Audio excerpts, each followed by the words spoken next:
Hey guys, tonight we're heading back to the sleepy slopes of Mount Selene, where the stars are clear, the sheep are nosy, and a suspiciously clever newborn is already planning his first major con job. You're not dreaming. Hermes, the trickster god of Greek mythology, came out of the womb with more ambition than a modern tech startup founder. And on his very first day of life, he didn't cry for milk or settle in for a nap. He went out and made history. By history, I mean he straight up robbed his older brother. You probably won't survive this timeline if you're expecting logic. So, before you get comfortable, take a moment to like the video and subscribe, but only if you genuinely enjoy what I do here. And let me know in the comments where you're tuning in from and what time it is right now in your part of the world. I always read them. Now, dim the lights, maybe turn on a fan for that soft background hum, and let's ease into tonight's journey together. You're tucked inside a cool cave on Mount Selene.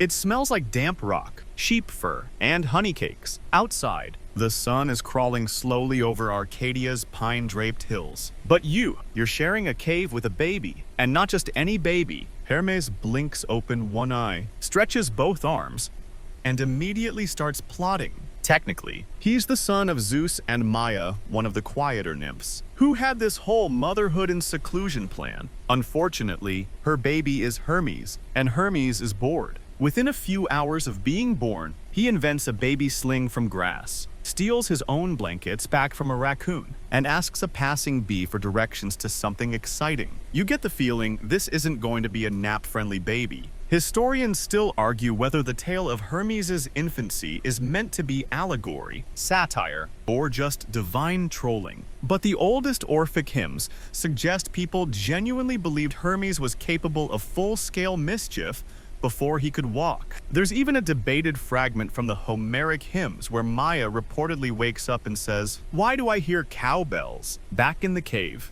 Hermes waddles to the entrance and peers out. He's seen the stars. That's nice. He's seen fireflies. Fascinating. He's seen goats chew the same leaf for 20 minutes. And now, he wants something shiny. But first, he needs to leave without being noticed. You shuffle behind him as he wraps himself in leaves like some kind of Greek salad burrito. He scuttles past the snoring Maia and escapes into the open night. Not bad for a 10-hour-old. Out in the dark, the hills roll soft and silver. Hermes takes one look at the forest, then another at the path leading toward the sunlit pastures far below. He smiles and starts heading toward trouble. Modern scholars believe Hermes' cave was likely imagined near a real cult site in the Peloponnese, where shepherds once left offerings of sandals and slingshots, gifts for a deity who never stayed still. You pick your way through bramble and wild thyme, trying not to step on Hermes' leaf trail. Occasionally, he turns back and smirks, like he knows you're watching.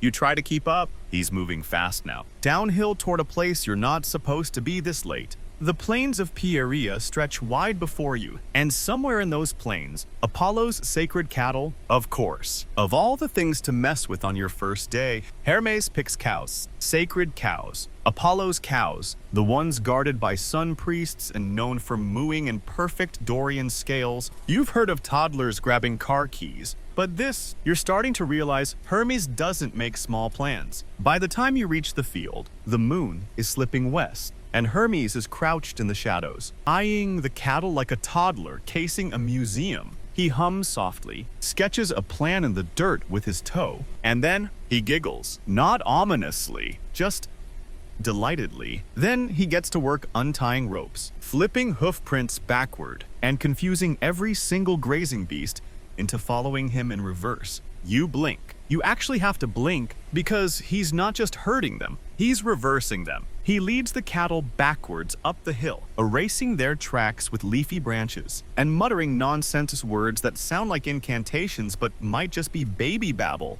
The cows follow docile, enchanted, and extremely out of place. Somewhere in the distance, a sun priest wakes up and thinks he's dreaming. You're barely halfway back to the cave when Hermes pauses. He frowns. He looks at the cows. He looks at a nearby tortoise. Then he looks at you, and something shifts. The cows, it turns out, were just the warm-up. You follow Hermes back up the slope, the procession of confused cattle trailing behind, like they've just lost a game of divine follow the leader. Somewhere deep in their placid cow brains, they know something is wrong, but they keep moving anyway. Probably because Hermes is humming. And there's something about that tune off key, mischievous, oddly catchy. You kind of hate that you're humming along. By the time you reach the edge of Mount Selene again, the moon has dipped low, and you realize it's still the same day Hermes was born. Barely, and he's already committed a felony. Modern historians like to point out how unusual this myth is in terms of divine timelines. Most gods wait decades to stir up serious chaos.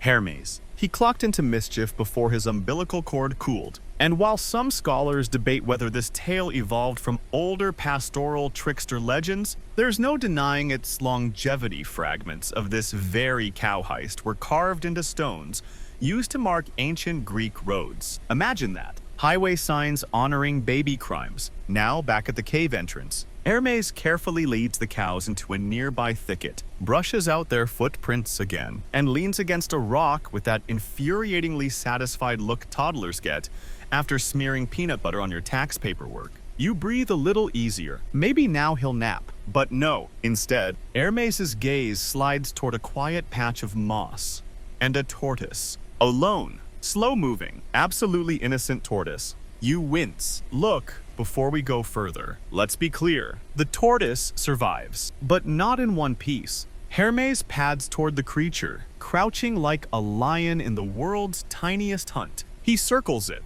pokes it, taps on its shell like it's a locked treasure chest. Then his eyes light up. There's a beat of silence. And then he says it, his first full sentence. Nice house. Shame if someone moved in. And just like that, he picks up the tortoise and heads back toward the cave. The ancient Homeric hymn to Hermes gives us a surprisingly detailed account of what happens next. Some translators even claim Hermes sings to the tortoise, calling it a lovely toy for a growing boy. You'd roll your eyes, but it's kind of adorable. Until he pries open the shell, he works quickly, humming the same strange tune from earlier. He stretches a few cow guts, yes, those cow guts across the emptied shell. The sound it makes when he plucks the string is haunting, raw, melodic, completely unlike anything you've heard before. And more importantly, Hermes has also never heard anything like it. He stops, strums again, and something shifts in the air. It's the kind of moment that later legends turn into lightning bolts, prophetic dreams, or museum exhibits. But right now, it's just a weird baby playing music on a half-cow, half-tortoise invention while cows chew grass in the background. Fringe scholars, yes, fringe, even in Greek mythology, have argued that this entire origin story of the lyre is symbolic of synthesis, land and sky, predator and prey, music born of conflict. Others argue it's simply the product of a very bored toddler with divine resources and no adult supervision. You're inclined to believe the second theory. Hermes doesn't just pluck the strings. He coaxes them, he listens, adjusts, repeats. Within minutes, he's created not just a sound, but something approaching rhythm. There's a lull to it. You feel your shoulders drop. Even the cows start to sway. For a moment, there's peace. Then Maya wakes up. You hear her gasp echo through the cave equal parts. Where is my baby? And why is there cow hair in the soup? You expect Hermes to panic? He doesn't. Instead, he hands the lyre to a nearby squirrel who, to be fair, looks confused but honored and toddles back to his blanket. He flops down with the theatrical grace of a cat pretending to be asleep, just in time for Maya to burst outside and find him innocently napping. She picks him up, sniffs, frowns. Is that beef? Hermes pretends to dream. And you, well, you pretend not to exist, which is fair. You're already complicit. The day closes like a curtain drawn slowly over chaos. The cows are hidden. The lyre is humming faintly. And somewhere, far below, Apollo is beginning to realize something very, very valuable is missing. But you just witnessed the invention of music, from cow guts and a tortoise shell. Don't worry, you're not alone in finding that strange. Even today, there's debate among music historians as to whether the lyre developed from turtle shell sound boxes or from wooden frames inspired by Egyptian harps. Some point to archaeological finds on the island of Delos. Others think it's just a wild myth that stuck around because tortoises are funny. But here on Mount Selene, none of that matters, because Hermes isn't done.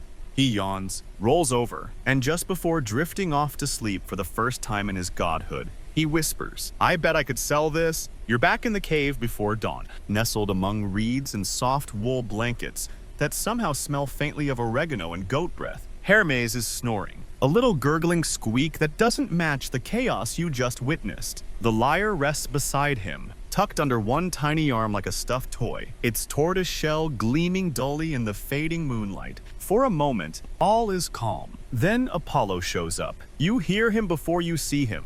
The thunder of sandals hitting rock, the swish of golden robes, the unmistakable sound of someone dramatically narrating their own entrance. You peek out to see Apollo storming up the mountain trail like he's auditioning for an ancient soap opera. His face is a tight blend of confusion, fury, and very recent heartbreak. Someone has stolen his cows, and Apollo, god of prophecy and music and truth and far too good hair, is not taking it well. Scholars still argue whether Apollo was ever really fooled by Hermes' reversal trick, or whether the myth is simply playing up Hermes' cleverness. In any case, the dramatic tone of the Homeric hymn leans into comedy. Apollo, mighty sun god, is bamboozled by a baby. You watch him stomp around the slopes, muttering divine threats and demanding anyone answer him. But there's no one here, except you and a sleeping newborn cradling a lyre made from yesterday's lunch. Then Maya steps out. Apollo freezes. The way he looks at her, you'd think she'd offered him decaf coffee. Suspicion radiates from every sunbeam. Maya crosses her arms. She's clearly had this argument before, probably with Zeus. Hermes, and any raccoon who's ever tried to steal her shoes, your cows, she says. He's been asleep all night. Apollo scoffs. Then explain the tracks. The hoof prints. The faint smell of divine bovine betrayal. You glance down and realize Hermes, sly as ever, has kicked just enough dirt over his leafy footprints to make them look like part of the natural hillside. The cow tracks. Reversed. Obscured. Nearly erased. There's no real evidence left. And then Hermes yawns. He blinks up at Apollo with big baby eyes and coos softly. Then, in a move that would one day inspire generations of courtroom dramas, he sits up, stretches, and lies through his baby teeth. Me, steal cows. I was born yesterday. And here's the thing. Technically, he's not wrong. Apollo glares. Hermes blinks. You can practically hear the gods in Olympus placing bets. Fringe theorists, and yes, Greek myth has fringe theorists love to argue that Hermes' ability to deceive a god is evidence that he represents some older, pre-Olympian trickster archetype, possibly from earlier Anatolian cults. Others say this story just proves the Greeks had an excellent sense of humor and a deep appreciation for toddlers committing white-collar crime. Apollo demands justice. Maya demands sleep. Hermes demands juice, possibly a crown. Eventually, a thunderclap silences everyone. Zeus has arrived. He doesn't bother descending. His voice rolls across the mountains like storm clouds with opinions. What's going on? Apollo launches into a full speech, complete with finger-pointing, exaggerated gestures, and the occasional poetic metaphor. You zone out a little. Honestly, something about solar honor and sacred heifers and eternal law. When he finally pauses for breath, Zeus says, "Wait, did you just get outwitted by a diaper?" Apollo turns purple. Hermes giggles, and Zeus, clearly amused, tells Hermes to return what he stole and stop giving the sun god an ulcer, which, of course, Hermes has no real intention of doing yet. Instead, he pulls the lyre from behind his blanket, strums a few notes, and sings, and the world quiets. This part's tricky to explain. The hymn claims the melody made Apollo forget his anger, that the notes shimmered like moonlight on waves, that the sound, new and raw and impossible to name, tickled something ancient in even Zeus's stormy heart. Modern musical historians have no way of recreating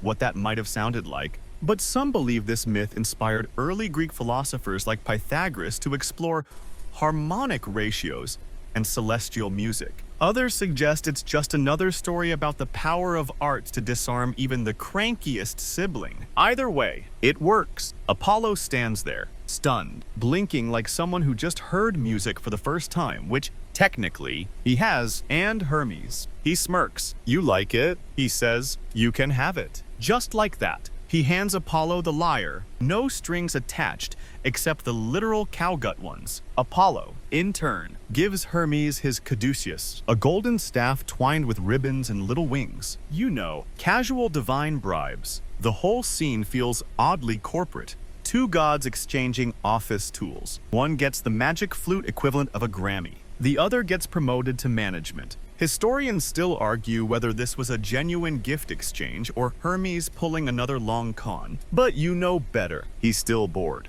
The cave is quiet again. Apollo has flown off, still slightly dazed, clutching the lyre like a child hugging a blanket fresh out of the dryer. You almost feel sorry for him. Almost, but not really. He got music. Hermes got away with a felony. And you got front row seats to the first copyright-free melody in human history. Hermes stretches luxuriously on the cave floor, already bored with the entire episode. The way he sighs, you'd think being a genius infant god was exhausting. He glances at you like, what's next? And that's when you know peace is over. You've barely had time to adjust your seating rock before he's back on his feet, rummaging through Maya's stash of supplies with all the subtlety of a raccoon in a pantry. His little hands are already grabbing feathers, oil flasks, rope scraps, anything with potential. When he finds a discarded shepherd's reed flute, he tosses it aside. Too obvious. No soul. He wants something new. In the meantime, he's fiddling with goat hair and olive oil,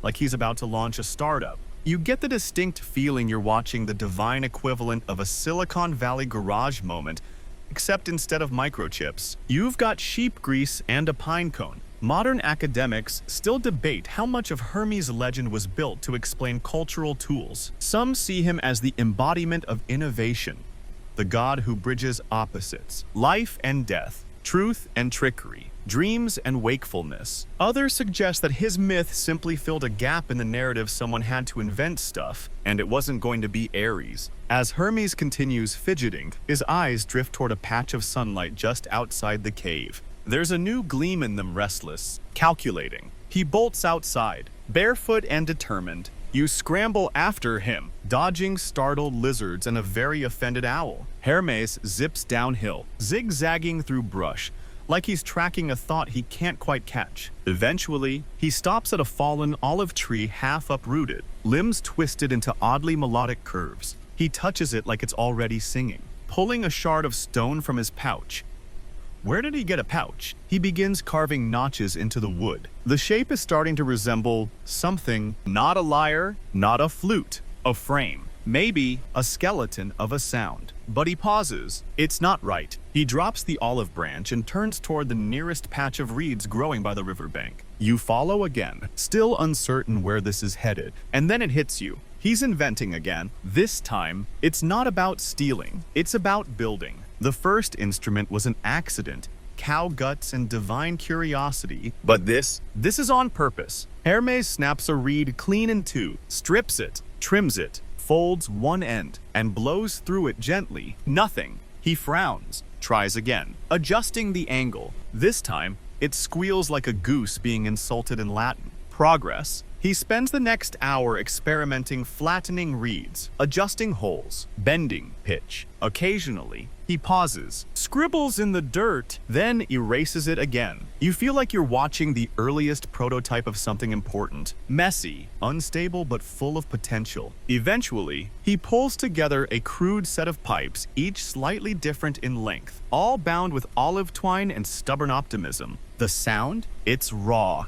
but it's alive. And when he plays it, something in the air shifts again, not as dramatic as the lyre, but sweeter, more playful, like a trick whispered through leaves. Birds start chirping back. You could swear one goat headbangs slightly. This time, he doesn't hand it to anyone. This one is his. And here's your mainstream historical fact. Panpipes, also known as syrinx, are one of the oldest wind instruments in the world. Versions have been found in archaeological digs dating back over 3,000 years. The Greeks attributed the instrument to Pan, the wild god of the woods.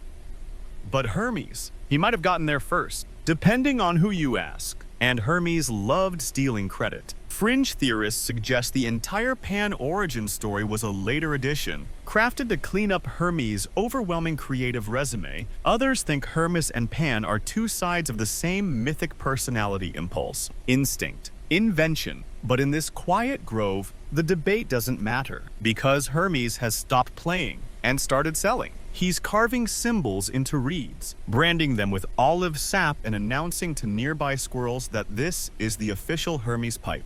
Version 1. Nippy. A badger tries to trade him a beetle for one. Hermes accepts. Somewhere, a god of commerce is being born. You lean back on the grass, squinting at the sky. A few wispy clouds drift by, shaped like dolphins and regret. Hermes is now teaching a goat to beatbox. You close your eyes, but not for long, because a voice drifts down from Olympus. Hermes, Zeus wants to see you. You sit up. Hermes is already on his feet. This is about to escalate. You blink, and Hermes is already halfway up the mountain. No hesitation, no panic. Just that same spring in his step that says, whatever this is, I can spin it. The voice from Olympus was serious, though it had that deep-throated reverb that comes with divine bureaucracy. When Zeus calls, most immortals straighten their tunics and rehearse their apologies. Hermes. He grabs a snack and a feather. You're not sure why the feather? It doesn't matter. By the time you catch up, Hermes is strolling through a shimmering seam in the sky, a warp in the clouds, an invitation only.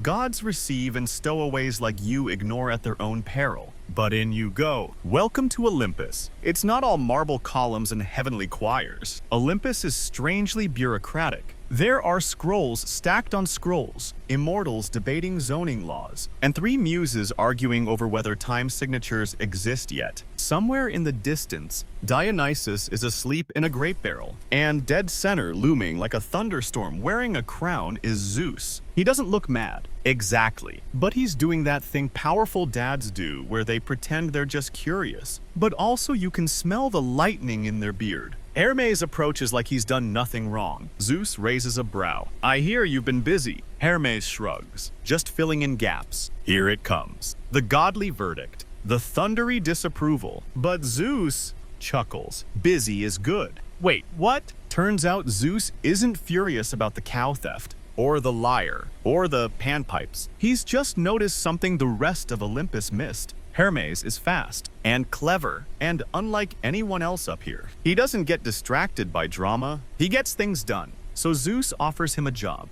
a real one. Messenger of the gods, not honorary, not symbolic.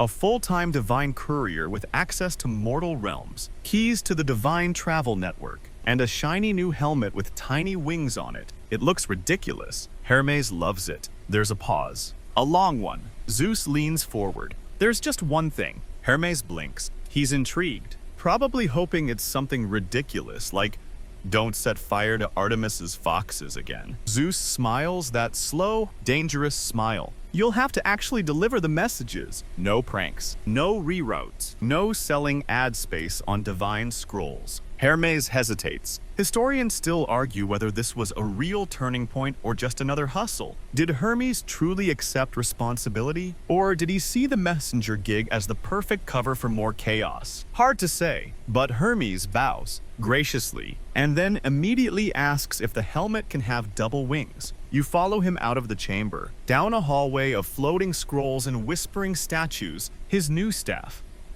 The caduceus glows faintly in his hand, warm and humming, as if it's deciding whether it wants to be a magic wand or a walking stick. Back outside Olympus, the clouds part into open sky. He steps to the edge, pauses, then turns to you and says, "Race you," and he jumps. You fall with him, spiraling through sky and time and thought, down toward the mortal realm. The wind roars past your ears, carrying bits of divine instructions, mortal prayers, and what may or may not be a grocery list from Hera. When you land, it's gentle, like falling into a dream made of warm dirt and overripe olives. You're in a marketplace now, dusty, sun-drenched, loud, with the sound of chickens and scandal. Hermes pulls his hood up. The winged helmet tucks itself away. The staff now looks like a plain shepherd's crook. He's undercover, kind of. You follow him through the crowd as he delivers a scroll to a spice merchant, passes a dream coin to a sleeping child,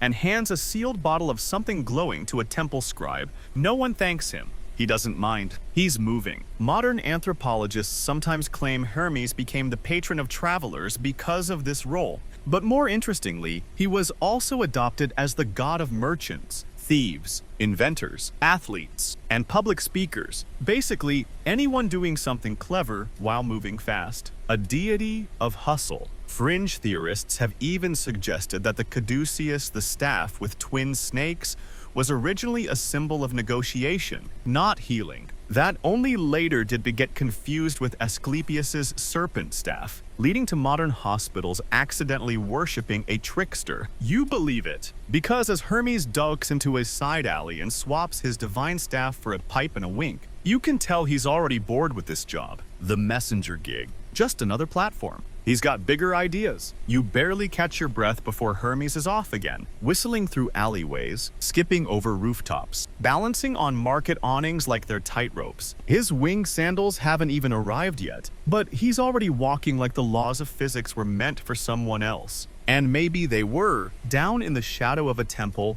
he pauses, peers over a crumbling wall, and spots his next idea literally. It's a dream, floating above a sleeping fisherman, shimmering, fragile, shaped like a flickering fish made of moonlight and forgotten chores. Hermes crouches beside the man, watches the dream for a long moment, then whispers to no one in particular, "Why do they only get the boring ones?" You blink. The boring what? But Hermes is already moving again. Apparently, being the messenger of the gods gives you access to things most mortals don't even know exist, like the infrastructure of dreams. Yes, dreams. They hang over sleeping people like quiet storms, sometimes glowing, sometimes muttering to themselves, sometimes leaking strange scents into the night. And Hermes, bored as ever, has decided they're not working hard enough, so he decides to improve them. Historians still argue whether the idea of Hermes as dreambringer was a later invention to explain his messenger status,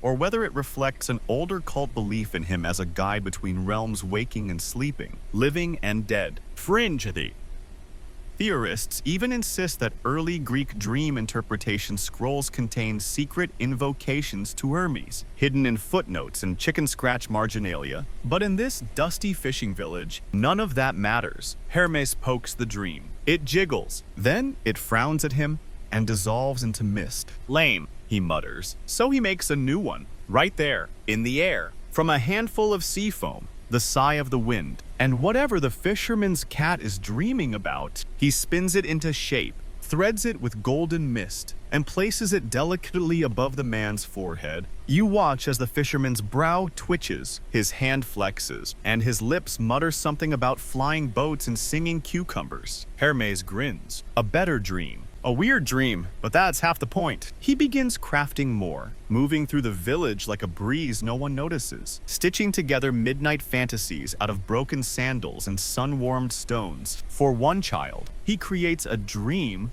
where they chase a talking cloud through the olive groves. For an old woman, a dream of her late husband asking where she put the spoon. She smiles in her sleep. You feel something shift in the air, as if the world is briefly a softer place. But Hermes, he's still tweaking, adding puns, testing dream settings like a board game designer. Eventually, he invents bad poetry, dreams the kind where you wake up convinced you've written the greatest verse of your life, only to realize it's just 5 rhyming words about cabbage. Even the gods aren't safe. Hermes slips into Artemis's tent one night and gives her a dream where all her arrows turn into spaghetti mid-hunt. She wakes up angry and hungry. He considers that a win, one of the more obscure facts from ancient vase fragments. Some mortals left offerings for Hermes beside their pillows, tiny wreaths, scraps of reed paper, honey drops asking for gentle travels. Whether that meant dreams, journeys, or death is still debated. Hermes liked the ambiguity. He begins to categorize them. Dreams for lovers, dreams for cowards, dreams for warriors, dreams for accountants. He invents the concept of recurring dreams just to mess with people who lie to themselves. He gives one unlucky oracle a loop nightmare of losing their own shoes before a prophecy recital. He calls it character development. And somehow, even that gets formalized. Within weeks, scrolls appear in temples listing categories of dreams. Scholars begin collecting them. Priests start interpreting them. Hermes dreams. They're called chaotic, vivid, often funny, occasionally profound. No one knows where they come from. You do? You watched him weave one from fish bones and childhood guilt, but he's still not done. As the sun rises over the village and dream wisps curl into the light, Hermes settles on a low wall, dangling his feet, face suddenly still. Too slow, he mutters. You tilt your head.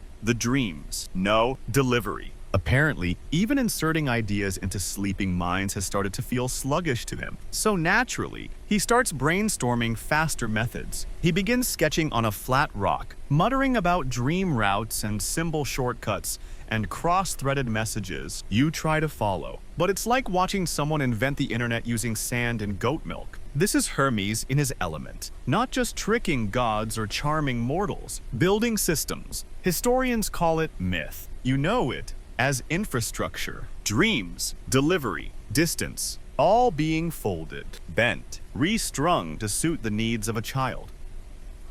God who never learned the word wait, and just before he vanishes again, literally this time, because he's figured out how to blink between shadows, he turns to you and says, "You're gonna want to keep up." Then he's gone. You barely register the breeze left behind when Hermes vanishes. One moment he's perched beside you, swinging his feet like an over-caffeinated owl. The next, a shimmering trail of sandal prints dissolves mid-air, as if he stepped between worlds like you'd step between puddles. You stand there blinking, surrounded by the sleepy remains of last night's dreams, wondering where he's gone until you hear the unmistakable sound of haggling and panicked bleating. You follow the noise downhill, past an olive grove, through a cluster of grapevines, and into a bustling roadside stand that wasn't there yesterday. Actually, it wasn't there 10 minutes ago. The sign overhead reads, "Authentic Apollo Lyres." Handcrafted by Hermes himself, kind of. Oh no. Hermes is behind the makeshift counter, grinning like a jackal in a toga. He's already sold 3 lyres made of driftwood and turtle-shaped gourds to 2 shepherds in a passing satyr. Each customer is leaving dazed and humming slightly off-key. You recognize at least one instrument as a lute, missing several parts and dignity. Business is booming, he says, tossing you a handful of obols. Want a franchise? And just like that, Hermes has gone from dream tinkerer to roadside merchant. Historians mostly skip this part of the myth, probably because it sounds like ancient Etsy gone rogue. But there are fragmentary vase paintings of a child god selling instruments, flutes, and what might be divine cheat sheets to mortals for a few coins and a wink. Some scholars believe this was part of a regional festival honoring Hermes as Agoraios, the protector of public markets and trade. Fringe historians take it further. They claim Hermes invented modern branding,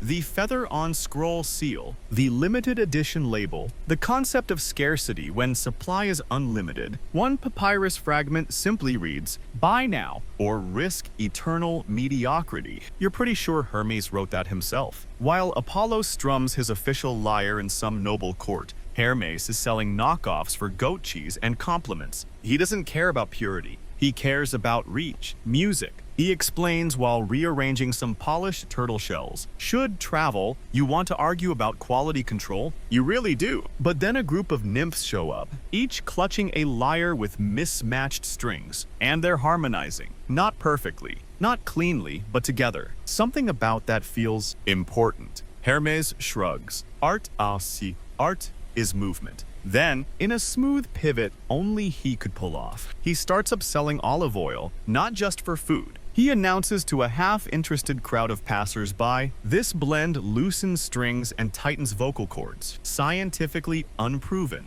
but musically magical." You watch, stunned, as he makes 3 trades in under a minute. 1 bottle for 2 lambskins, 1 for a poem scratched into wood, 1 for a dagger.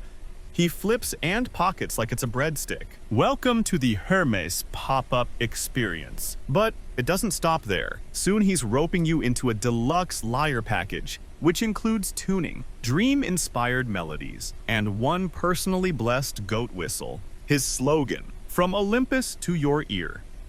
We make chaos sound good." You're halfway through helping him glue a decorative feather to a harp frame when you notice the scribbles behind the stand, diagrams, charts, symbols that resemble constellations, but warped, twisted into trade routes, supply chains, delivery loops. He's not just selling instruments, he's testing systems. Modern scholars might describe it as Hermes laying the groundwork for logistics, trade, influence, cultural export. One chalk circle labeled DRM has a tiny doodle of Apollo crying next to it. You're watching the god of messages figure out distribution. The thing is, no one else sees it. To the farmers passing through, it's just a clever kid with fast fingers. To the traveling bard who bought 3 badly tuned flutes, it's a gimmick. But to you standing amid half-built music stalls and scrolls tagged with price points, this feels bigger than it looks. And then, he stops. Hermes freezes mid-sail, eyes locked on something in the distance. You follow his gaze. A girl barefoot, maybe 12, clutching a broken reed pipe and watching him with quiet, hungry fascination. She isn't laughing, isn't impressed, just longing. Hermes walks over, crouches beside her. "What's that?" he asks gently, nodding at the pipe. "My brother made it," she mumbles. Before he left for war, Hermes doesn't say anything. He holds out his hand. She gives him the pipe. It's cracked, useless, really, but he examines it like it's made of gold. Then, using one finger, he smooths the reed, breathes into it, tests a note, shakes his head, twists a scrap of goat leather around the base, blows again. This time, it sings, not like his usual instruments. This one's soft, wounded, personal. He hands it back to her, says nothing, just walks away. Later that night, she plays it under the fig tree, a lonely little tune, barely more than a whisper. But everyone in the village stops. Hermes is already gone. And you realize this wasn't about profit. Not really. He's chasing something else. You don't find Hermes again until 3 days later. By then, the marketplace has collapsed into rumor. The olive oil trade is back to normal. The nymph choir has migrated upriver, and one satyr is suing for emotional damage caused by faulty goat whistle. Typical fallout. But Hermes, he's crouched in a grove, half drenched in dew, fiddling with a feather and mumbling to himself. You almost hesitate to interrupt. He looks different, focused, less chaos, more purpose. He senses you anyway. Too slow, he mutters, not even looking up. Everything's still too slow. You tilt your head. What is? He gestures vaguely at the trees, the breeze, the very structure of a mortal experience. Messages, he says, words, songs, dreams. They get lost. They take time. You open your mouth to remind him that most mortals are doing fine with walking and shouting. But he's already unrolling a hide scrawled with curves and loops and lines that look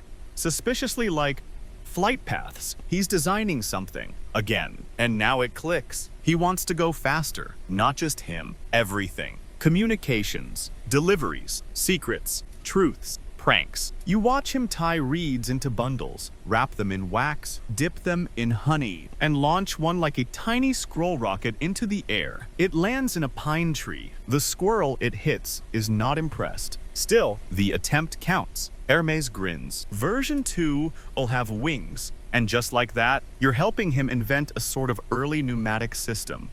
Using bees. Yes, bees. He's trained a few of them to carry tiny scrolls between temples. You'd laugh, but one actually delivers a message to a priest who's been waiting on an omen for 3 weeks. The priest reads it, faints, and declares a national holiday. So, technically, it worked. Historians still argue whether these stories of bee messengers were meant literally or symbolically. Some point to Egyptian influences. Bee hieroglyphs often denoted royalty, power, or divine messages. Others think it's just Hermes being Hermes, stealing nature's tools to outpace time itself. Either way, you're watching a god invent infrastructure. The trees around you are soon filled with colored tags: red for dreams, green for gossip, blue for urgent mortal crises, which Hermes defines very loosely, including missing sandals, spoiled figs, and an existential dilemma about whether centaurs need shoes. By sunset, he's diagrammed a network of temples, caves, and high towers where messages could be sent and received using bells, smoke, birds, and yes, one very overworked goat named Melon. You sit beside him on a rock, your hair full of wax flakes and moss, while he stares at the stars like they're slow. 2. Even Olympus doesn't get it, he says quietly. They think immortal means they have time. You nod slowly, starting to understand. Hermes doesn't just want to move faster. He wants to outpace forgetting. Because that's what this is, isn't it? The problem with dreams, with songs, with whispers on the wind, they fade. People forget. Messages get muddled. Instruments get lost. Brothers don't come home. So Hermes runs. He runs so the world won't lose what matters. You glance at the sketch in his lap, a lyre. Yes, but now with markings, notes, a way to write music down, symbols that might one day become actual notation. Will they understand it? You ask, not at first, he says, but they'll feel it. And that's the key. Music, like dreams, doesn't have to be perfect. It has to be carried. Fringe scholars sometimes argue that Hermes, not Apollo, should be seen as the father of cultural transmission. After all, Apollo created beauty, but Hermes made it portable. The night grows deeper. Hermes hums softly, etching into bark the beginnings of a scale that doesn't exist yet. It spirals, loops, repeats itself like the echo of a half-remembered lullaby. You realize he's not just trying to make faster routes, he's mapping meaning. And then, of course, he gets bored, snaps his fingers, race you to the next village. You're still blinking when he's already halfway down the hill, dodging fireflies and loose chickens. You sigh and follow, ducking under branches, feet crunching the trail he never leaves. The next village is darker, smaller, sleepy,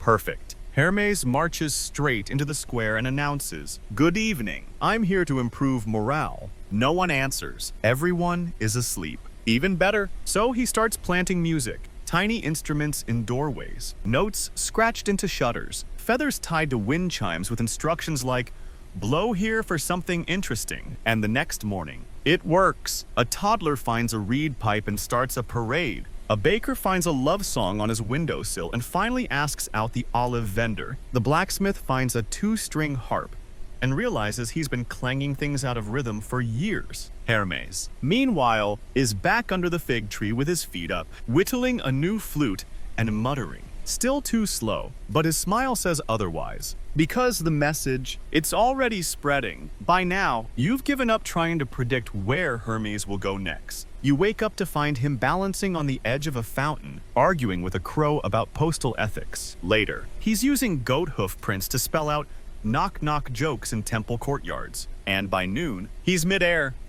Yes, midair testing the latest version of his winged sandals. They're crude, scrappy leather, goose feathers, and what might be stolen bronze clasps from Artemis's backup armor stash. But they work, sort of. You watch as he launches himself off a low cliff with a running start, and against all expectations hovers for a second, maybe 2, then promptly crashes into a cypress tree. He emerges laughing, hair full of bark, sandals flapping like angry butterflies. Needs more up, he says cheerfully. You want to argue with his physics, but you're starting to suspect Hermes operates on a different contract with gravity. Historians tend to romanticize the winged sandals to Lyre as symbols of swiftness, divine movement, messages in flight. But here you are, watching their invention in real time. And the reality involves a lot more duct leafing and trial and error with unfortunate birds. By the 4th crash, Hermes gets it right. He hovers longer, smoother,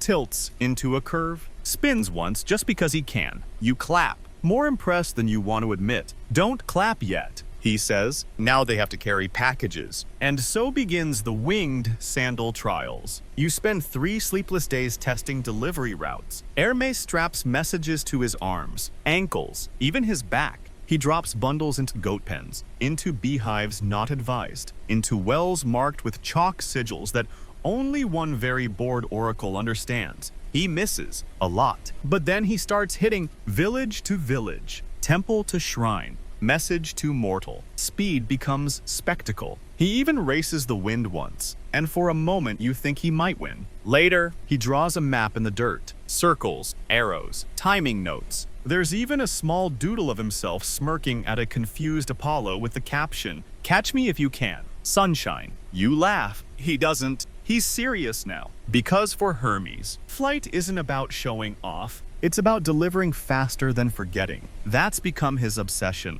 Mortals forget names, forget dreams, forget promises, even when they matter most. So Hermes designs systems to outrun oblivion. He launches from mountaintops, from temple roofs, from the back of stampeding donkeys if necessary, and all the while, he fine-tunes the sandals, upgrades them, adds bronze toe caps, softer soles, a tiny compartment for emergency olives. You joke that he should open a shop. He says, already did, too slow. One day, while testing a flight over a lake, he lands in front of the young boy staring at a blank stone tablet. The boy's father has died. The boy's memory is fading. Hermes crouches, hands him a reed pen, and teaches him to scratch letters, not words yet, just sound shapes. Write it down, Hermes says softly, so you don't lose it. That moment sticks with you, because it isn't just delivery anymore, it's preservation. Historians credit the development of writing to multiple cultures across time. Sumerians, Egyptians, early Minoans, but a few rogue scrolls mention a traveler, feather-footed, who showed up with symbols in his breath and taught children how to trap sound on clay. It's never official, but Hermes doesn't need credit. He needs motion. One night, as you rest on the edge of a cliff, staring at the stars, Hermes paces beside you, restless, muttering about wind resistance and soul delivery route. You ask, do you ever stop? He pauses, looks at you, then shakes his head. No, I've got too much to carry. You don't ask what he means, but you feel it. In the wind, in the hum of his sandals, in the quiet spaces between his footsteps, responsibility isn't always heavy. Sometimes it's fast. Fringe mythographers speculate that Hermes' speed wasn't just a trick, that he literally outran grief, that his speed was a form of defiance against stasis, against silence, against loss, and as you follow him down a trail marked only by pressed leaves and half-whistled melodies, you start to believe it. Because Hermes, he isn't just delivering messages anymore, he's delivering memory. At speed, you're beginning to understand something very important about Hermes. He doesn't stop, not for food, not for praise, not even for the satisfaction of a finished invention. Because for Hermes, the joy isn't in having built something, it's in building the next thing. Which is why, after a week of perfecting the winged sandals, he now wants a hat. A hat. No, the hat, a gleaming, wide-brimmed, enchanted thing that spins wind like a shepherd's crook, spins sheep, with wings, and maybe, if he can figure it out, invisibility. You find him in a sun-drenched olive orchard, surrounded by half-finished prototypes. One hat is too floppy, one keeps floating away, one turned into a mushroom and now hosts a family of ants who are not moving out. This one's close, Hermes mutters, holding up a sleek bronze cap laced with feathers and lightning etchings. It needs a name. You offer something practical. He calls it Pitasso's Supreme. Of course he does. By mid-afternoon, he's wearing the hat, boots gleaming, staff twirling, and claiming the full title of Hermes, messenger of the gods, bearer of dreams, first of the fast, an occasional inventor of snacks. You don't question it, because this time, the message isn't coming from Olympus, it's going back. Zeus has summoned him again, and this time, it's not about pranks. It's about the growing number of mortals whispering things. About Hermes. About messages that arrive too quickly. About dreams that feel too real. About music that seems to answer thoughts before they're spoken. You float up to Olympus beside him, the wind warmer now, tinged with the scent of figs and forged scrolls. He looks calm, but you can see the gears turning. And when you land in the Hall of Bronze Echoes, a place where divine voices linger long after they're spoken, Hermes stands before the Olympian Council. This time, they're not laughing. Athena eyes him sharply. Hera raises a brow. Hephaestus squints like he's checking for copyright infringement. And Apollo's holding the lyre, the real one. The one Hermes made from tortoise and cow and curiosity. He strums a chord and looks conflicted. The room waits. Zeus leans forward. Explain? Hermes does, but not with excuses. He talks about speed, about the way mortals forget, about the way dreams fade, about how stories left uncarried die. He doesn't apologize. He defends. He even produces a scroll stamped with 3 goat hoof prints, and what may be a mustard stain showing delivery routes so efficient they make Athena gasp audibly. Impossible, she mutters. That would require rerouting messages through Hades. Hermes shrugs. Already did. Nice guy. Bit moody. And that's when things shift. Because the gods begin to see what you've seen. Hermes isn't just a trickster. He's necessary. He moves things, messages, memories, meaning between worlds, and no one else can. Historians suggest this moment, real or imagined, marked Hermes' shift from divine nuisance to divine infrastructure. Temples begin appearing not just in groves or crossroads, but in cities, near markets, courts, mail centers. He becomes the god of thresholds. And what is a threshold, really, if not a place where something moves through? Back in the chamber, Apollo finally speaks. He stands, crosses the floor, and hands Hermes the lyre. I improved the tuning, he says stiffly. Hermes grins. I sold 7 copies made of cheese. Apollo blinks, then reluctantly smiles. And so a truce is formed, not of personalities, but of functions. Apollo will refine, Hermes will spread. The gods nod. Hermes is dismissed. You walk with him in silence, back through the halls, past gossiping statues and muses comparing sandals. Outside, he sighs, not from boredom, but from relief. You know what this means? He asks. You brace for something profound. Instead, more budget. And he's gone. Next thing you know, he's setting up messenger training stations, building drop-off altars, painting air symbols on goat foreheads for practice. He insists. He hires a dryad with a perfect memory to manage deliveries. He bribes a satyr to invent packaging. He even starts naming different types of messages. Dream whispers, oath echoes, goat urgent. You raise a brow. What's goat urgent? Exactly what it sounds like. He says, it arrives screaming. And just like that, you're deep in it again. Watching a myth become a network. Watching a restless boy god with winged shoes shape the way civilizations will remember themselves. You find Hermes at the edge of the world. Literally, or at least, the edge of what mortals think the world is, a rocky coastal bluff, where the sea swallows the sun every night, and sailors swear the stars vanish quicker than they should. He's standing there barefoot, cloak flapping, hair tangled from wind and impatience. Something's missing, he mutters. You're tempted to say, sandals, but you know better. When Hermes stares into the horizon like that, it means another invention is trying to squeeze out of his ribcage. And this one's different, because for the first time, he's not looking at the sky. He's looking down into the underworld, the realm of shadows, where messages don't travel, where dreams don't leak, where sound folds inward and songs go to die. Too slow, he says again. Not with frustration, with resolve. He's going to deliver there. 2. Now, most gods wouldn't even think of heading into Hades unless they were forced. It's heavy down there, grief thick, memory laden, echo slick, not a place for the fast-footed. But Hermes, he grins. You coming? And so down you go. The descent isn't dramatic. No exploding gates, no river Styx party barges, just silence. Deeper and deeper, until the shadows hum with forgotten names. Eventually, you reach the waiting shore where Charon the ferryman sits slouched in his boat, chewing on a reed and looking about as lively as a cold soup.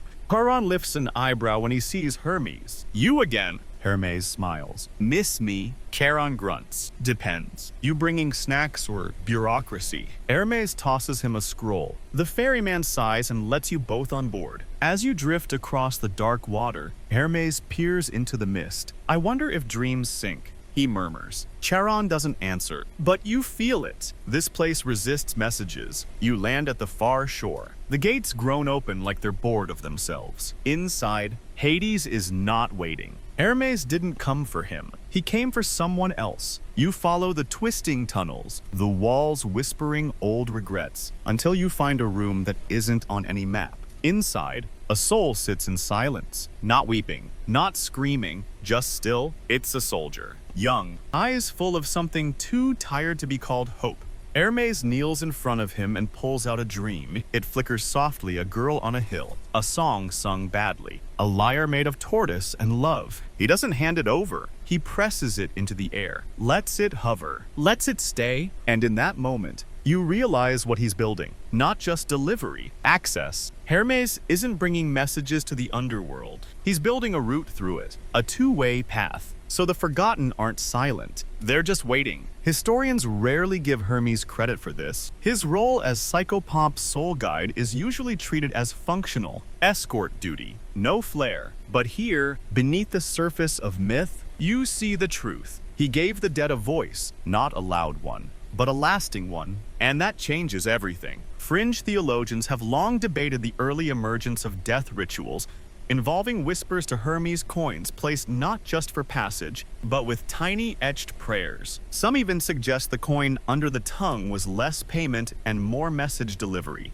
Back above, in the land of breathing, mortals begin dreaming of lost loved ones who answer back, not with full conversations, but with gestures, smiles. A song remembered in a moment of grief. Hermes never brags about this. He just updates the route map scratched into the back of his staff. Underworld access, limited. Dream passage, experimental. Emotional damage risk, moderate. You return with him to the surface just as the stars blink back into place. He stretches, yawns, and mutters something about needing snacks. You don't speak, you're still holding what you saw. And when he notices, he pats your shoulder gently and says, "Told you, everything's too slow, so I made it move." That night, he leaves 3 new dreams in the village by the river. One carries a melody that sounds like goodbye. One tastes like laughter and rosemary. One you don't recognize, but it lingers in your mind long after the stars go quiet. You'd think that after the underworld, things might slow down. They don't. If anything,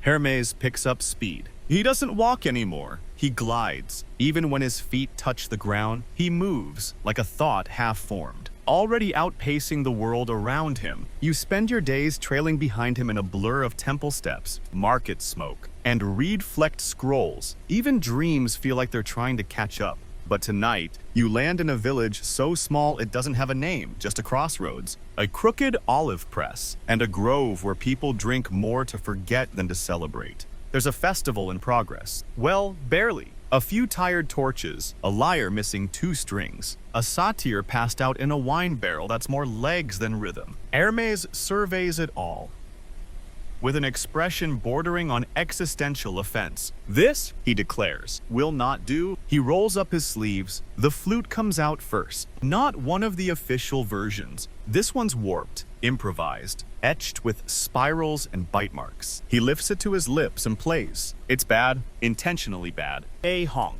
a squeal, a goat laugh of a note that echoes across the olive grove and causes an old woman to drop her fig cake. Then he does it again, twice as loud. By the 3rd time, a boy laughs, then another. Then someone starts clapping offbeat. A nymph pulls a tambourine from somewhere. A satyr wakes up and joins in with a drum that may or may not be a laundry bucket. You watch chaos bloom into rhythm. This is the moment. This is the first jam session. And Hermes, he's conducting it like a madman. Modern historians rarely focus on this side of him, the performer. But Hermes was celebrated in rural festivals, especially among shepherds and wanderers. Songs in his honor were often improvised, messy, borderline rude, and yet they spread. Fringe musicologists claim Hermes invented a proto-form of syncopation playing off the beat to lure the listener's ear forward. One papyrus scrap even mentions the fast-footed god, whose music hides between the claps. Tonight, you see it happen. He passes the flute to a girl missing a tooth. She plays better than anyone has a right to. He tosses the drum to a priest with wine stains on his robes. Suddenly, the whole grove is awake. And when the music slows, Hermes pulls out a second invention, a string tied between 2 hollowed gourds, with beeswax for tone and a tiny wooden pick carved into the shape of a lightning bolt. "This," he says grandly, "is a twangulator." You stare. He shrugs, name pending. The crowd doesn't care. They gather close as he plucks it. The sound is weird, twangy, nasal, addictive. Someone starts swaying. A farmer hums. Someone else adds lyrics about stolen grapes and bad weather and a goat named Panini. Hermes smiles, not because it's good, because it's theirs. That's what he's been chasing. Not perfection, participation. You sit beside a fig tree and watch as the grove turns into a stage, the stage into a ritual, the ritual into a memory, one that will be repeated, carried, replayed. And that's when it hits you. Hermes didn't just invent instruments, he invented the moment, the gathering, the reason for people to come together, not to listen passively, to play. Fringe anthropologists argue this kind of event predates formal religion. That rhythm and storytelling were humanity's first tools of survival, and that Hermes, trickster though he is, tapped into that need. The music fades with the torches. People drift off, satisfied, confused, slightly sticky with fig syrup. Hermes remains, quiet. For once, you ask, why stop here? He looks up at the stars. They're wheeling faster tonight. I didn't, he says softly. This was just a test. You raise a brow. A test for what? He grins. To see if mortals wanted it. You're about to ask what it is. When he places the flute in your lap, your turn. You blink. I don't know how. He shrugs. Neither did I. And just like that, you play badly. But the wind listens anyway. Morning arrives tangled in vines and the smell of burned honey cakes. You wake with the flute still in your lap, breath sore from laughter, fingers tender from twanging something definitely not sanctioned by the gods. But Hermes, he's already gone. Again, you find him on the roof of the olive press, staring up at the sky like he's offended it hasn't changed color yet. I'm late, he says. Late for what? Everything. And without further context, he leaps off the roof and sprints toward the horizon, muttering something about meetings and invention plagiarism. You follow, or try to. The next stop isn't a festival, or a battlefield, or even a mortal town. It's Olympus, again, but not for praise, for judgment. Because apparently, some of the other gods have opinions. You arrive just in time to hear Athena call an emergency session of the Divine Inventors Circle. There's a banner. Someone brought cookies. This is clearly not the first time she's done this. Hephaestus opens the meeting with a heavy sigh and a heavier hammer. Point 1. He says, Hermes has been repurposing existing inventions. Hermes raises a hand, innovating. Athena cuts in. The string turtle thing. Clearly an unauthorized adaptation of Orpheus's musical resonance principle. Hermes shrugs. Didn't know there was a patent. There wasn't. Athena snaps, but there is now. In the back, Apollo plays a single passive-aggressive chord on his lyre. You can feel the tension like a plucked string. This is the Inventors Union, and Hermes just became its least favorite member. Hephaestus presents a scroll listing grievances, among them selling unauthorized lyres, inventing non-structural sandals that violate wind code regulations, training bees without a license, developing message systems that bypass Oracle verification protocols. Hermes responds by flipping the scroll into a paper swan and launching it into a brazier. Next, you expect thunder, lightning, at the very least, a stern owl. But the room pauses, because as insufferable as he is, Hermes isn't wrong. He's not breaking the system. He's upgrading it. Fringe scholars have long debated this scene, though it's not in any mainstream myth. Oral traditions and temple graffiti suggest that a rift formed between Hermes and the established Olympian inventors. Some viewed him as reckless, disruptive, others as visionary. In one surviving scrap of commentary, an anonymous scribe writes, "The others built tools. He built momentum." That's what this is about. Not who made something first, but who made it move. Zeus finally weighs in. He listens to the accusations. He listens to Hermes' nonchalant defense, which mostly involves shrugging and saying, I made it fun. And then he speaks. Let him build. Athena glares. Hephaestus mutters something about flimsy, load-bearing dreams. But Zeus stands. The world is changing, he says, and Hermes is the only one running fast enough to see it. And just like that, it's over. Hermes is cleared, unofficially sanctioned, permanently unsupervised. As you walk with him out of the chamber, Hermes adjusts his hat, smirking. That went better than expected. You almost got turned into a decorative breeze block. He shrugs. Worth it. Outside, the air is thinner, crisper. Something has shifted. Hermes pauses. What now? You ask. He looks down at his staff, at the sandals, the hat, the tools strapped to his side like forgotten toys. Now, he says, I go where I'm needed. You frown. Where's that? He doesn't answer, because a shadow flickers overhead. and a whisper rides the wind. A village without voices, a ship lost without stars, a child whose lullaby was never sung, and Hermes. He's already turning toward it. No fanfare, no grand declarations, just motion. Because that's who he is now. Not the god of mischief, not just the messenger, but the one who keeps everything moving. Whether you notice or not, you're not sure how long you've been following him now. Days, weeks. Time bends around Hermes like a poorly tied sandal strap frayed at the edges, looped in strange directions, always threatening to snap mid-step. He's faster than ever, not just in movement, but in thought. One morning, you catch him pacing a shoreline muttering, "What if sound didn't have to be heard to be understood?" He grabs 2 seashells and a strand of goat hair, smashes them together, and declares he's invented silent messaging. The goat looks unimpressed. But then again, goats rarely grasp innovation. You follow him through cities and songs, through harvests and heartbreaks. Sometimes he delivers messages to the wrong people on purpose, just to see what happens. One such missed delivery results in a bakery proposing to a butcher, who replies in poetry, and the town now holds monthly sonnet-fueled barters. Hermes calls that unintentional matchmaking via misrouted parchment, adds it to his resume. But today he's walking slowly. You're in a village pressed tight between 2 cliffs, a place where even echoes have to knock twice before being heard. It's silent, not somber, just still. Hermes wanders through it, running fingers along worn doorways and shuttered windows. No one speaks, no one sings. This, he whispers, is a place that forgets itself. You ask what he means. They haven't heard a song in years, not because they can't, but because they stopped thinking they could, and that is the worst kind of silence. He sits under a crooked fig tree, pulls out the old Lyre Apollo's copy, not the original, and tunes it absent-mindedly. The strings sound tired, like they, too, need reminding. Then he plays not a loud song, not flashy, just soft, familiar, worn around the edges like a melody hummed from memory, but never quite remembered right. A child peeks out from behind a curtain, then another. An old man rests his cane against a doorway and shuffles forward. Someone brings honeyed figs. No one asks why. Hermes keeps playing. He plays songs that sound like home. He plays the rhythm of fire crackling, of bread being sliced, of laughter nearly remembered. Fringe historians suggest Hermes didn't just inspire the first songs, but the concept of nostalgic sound music that reaches backward instead of forward.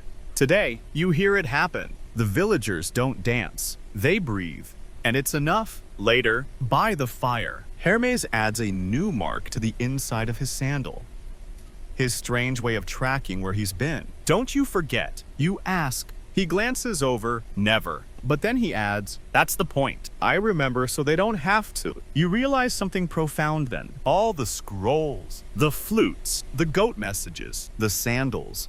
They're not just tools. They're backups. Hermes doesn't trust time, doesn't trust memory. So he makes systems to hold what might otherwise disappear. That night, he tells a story no one asked for. A tale of 2 gods who once tried to create the perfect song. One note that would echo through eternity. They failed, because perfection never lasts. But the imperfect songs, Hermes smiles, those get carried. As he drifts off, hat over his eyes, you finally understand. He's not trying to be remembered. He's trying to make sure everything else is. You don't find Hermes the next morning. You hear him first. The sound comes from somewhere beyond the cliffs, just past the place where the sea slips into mist. A low, quiet strumming, not from the lyre, not from a flute, but something else, something older, like the memory of a lullaby you were never taught. You follow it, through fig trees and dew-drenched paths, over goat-worn stones, until you reach a ridge overlooking the valley. There he is, alone, sitting on a smooth boulder, watching the sun climb slow over the olive groves. His hat rests beside him. The staff is upright in the dirt. The sandals dangle, wingless.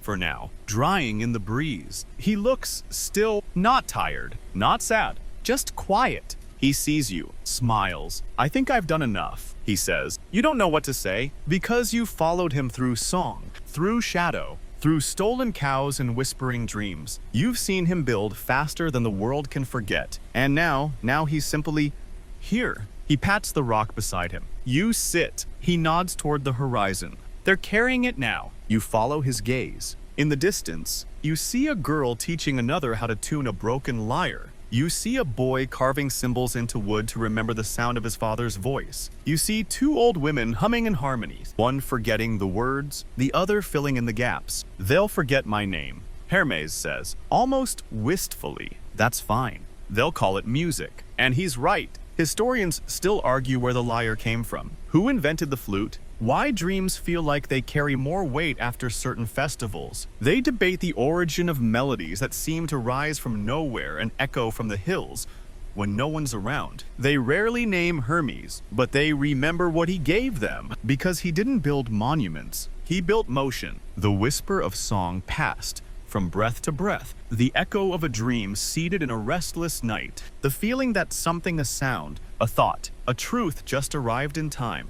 Hermes stands, picks up his staff. The hat returns to his head like it never left. The sandals now dry flex gently at his feet, feathers lifting with the breeze. You ready? He asks. You don't ask where. You know better now. Wherever there's something worth remembering, he'll go. One last time. He plays a note on that strange, not quite flute, and the sound carries over the fields like a smile too wide for silence. Then he leaps into the air, not with urgency, but with purpose. And as his shadow fades into the morning light, you feel it settle behind your ribs, the sound of something arriving, the lyre's legacy, not left behind, but passed forward. Now, let the sandals rest, let the scrolls roll themselves up, let the notes drift back into silence. You've walked beside a god who couldn't sit still, who carried messages through dreams, who taught music to tortoises, who turned mischief into memory and speed into story. And now the world is quiet again. But it's a different kind of quiet, not the silence of forgetting, the stillness after a song, where echoes hum low and gentle, where footsteps linger, even after they're gone. Close your eyes. Let the rhythm slow. Let the breeze that carried him carry you now. Feel the warmth of the morning sun on your face. Feel the weightless hush of feathers lifting from the edge of your thoughts. You don't need to remember every twist of the tale, every invention, every name. You just need to remember that something moved, that it mattered, that it reached you. The gods may bicker, the scrolls may fade, the myths may tangle themselves in argument and ink. But Hermes, he keeps going, and somewhere out there, maybe just beyond this breath, he's still running, still laughing, still delivering one last whisper of meaning. So let it settle. Let it hum in your chest like a forgotten chord you almost knew. And when sleep finds you, let it be on winged feet,